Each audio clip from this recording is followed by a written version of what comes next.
Na prośbę redakcji czasopisma mego Uniwersytetu Medycznego, czasopisma Medyk, miałem się podjąć opisać historię białostockiego pogotowia ratunkowego. Od początków do czasów współczesnych. Nie spodziewałem się, że w trakcie zbierania materiałów spotkam się i będę bardzo zaskoczony pewnymi faktami, że taki wielonarodowy, wielowyznaniowy charakter przed I wojną, jak i w okresie międzywojennym Białegostoku, ten charakter znalazł swój wyraz właśnie w organizacji i funkcjonowaniu opieki społecznej. I tu chlubne karty zapisało bractwo, stowarzyszenie Linas Hasedek, czyli z hebrajskiego dyżurny przy chorym. To stowarzyszenie, bractwo, zwane też czasami nazywane Żydowskim Towarzystwem Dobroczynnym, powstało już w 1885 roku w celu pomagania i opiekowania się biednymi Żydami. Ale już bardzo szybko, na przełomie właśnie XIX i XX wieku, zatraciło ten charakter i służyło wszystkim mieszkańcom naszego miasta, bez względu na wyznanie, narodowość czy status społeczny. I, co należy podkreślić, było pierwszą tego typu instytucją o charakterze opieki społecznej w Królestwie Polskim, jako całkowicie niezależne od gminy żydowskiej ani jakiejkolwiek synagogi, co można powiedzieć było jednym z pierwszych prawdziwie demokratycznych organizacji. Działało początkowo bez prawnej rejestracji, jedynie za tak zwanym gubernatorskim przyzwoleniem, a zatwierdzenie statutu, regulaminu, czyli jakby prawne zarejestrowanie nastąpiło dopiero w 1898 roku. Tak naprawdę dokładnie nie wiadomo, co było bezpośrednią przyczyną powołania do życia tego stowarzyszenia, tej organizacji. W okresie międzywojennym istniało kilka opowieści tłumaczących jego genezę. Jedną z historii było opowiadanie o zagryzieniu przez szczury osamotnionego Żyda. Inna, bardziej rozpowszechniona, mówiła o Mejerze Szochecie, ubogim felczerze, który poważnie zachorował i zmarł w samotności. Ta samotna śmierć w opuszczeniu wywołała duże wzburzenie w środowisku i konsekwencją podobno było właśnie między innymi powołanie do życia Linas Hasedek, którego zadaniem miała być między innymi opieka nad samotnie chorymi, a także nocne dyżury przy nich. Największe zasługi dla powstania i sprawnego funkcjonowania towarzystwa położył dr Józef Chazanowicz, wybitny lekarz, pedagog, a jednocześnie propagator syjonizmu. Władza carska powierzyła mu nawet zaszczytny tytuł lekarza miejskiego. To dzięki jego wysiłkom Linas Hasedek uzyskała większe poparcie zarówno ze strony gminy żydowskiej, jak i władz miasta. Wspierali go w tym Moshe Beim Bezim i Joszua Klementynowski, a finansowo poparli tę inicjatywę zamożni reprezentanci środowiska Żydów białostockich. Pomoc udzielana potrzebującym w zasadzie była początkowo bezpłatna. Każdy członek tego stowarzyszenia Linas Hasedek miał obowiązek odbywania całonocnych dyżurów przy łóżku chorego. Bez względu na zajmowane stanowisko czy stan majątkowy członków bractwa. Była to nawet swoista rywalizacja za największą ilość nocnych dyżurów. Przy chorych przyznawana była honorowa odznaka, o którą zabiegali prawie wszyscy członkowie stowarzyszenia.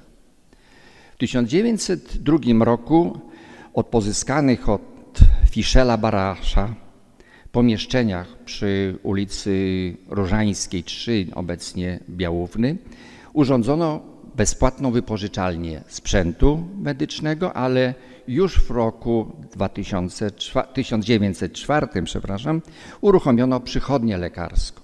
Motorem w uruchomianiu tejże przychodni był jej wieloletni kierownik dr Józef Rubinstein, który w 1908 roku nawet został przewodniczącym z tego stowarzyszenia Linas Hasedek.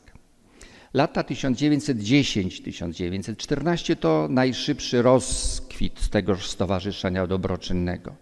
Dzięki pomocy znanej rodziny aptekarskiej Wilbuszewiców i Perlisów w 1911 roku bractwo otworzyło własną aptekę.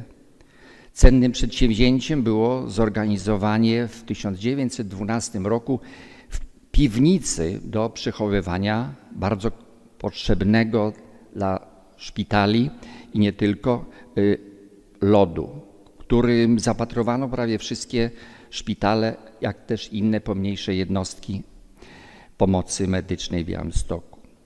W 1913 roku przewodniczącym Linas Hasedek był Samuel Aronowicz Goldberg, zaś dyrektorem wybitny okulista, wspomniany tu dzisiaj Leon Pines, który też uczestniczył w działalności Linas Hasedek, tak jak też i jego syn Borys. Baza organizacji była nieustannie rozbudowywana, w tym ambulatorium, w którym pracowało wielu lekarzy rozmaitych specjalności.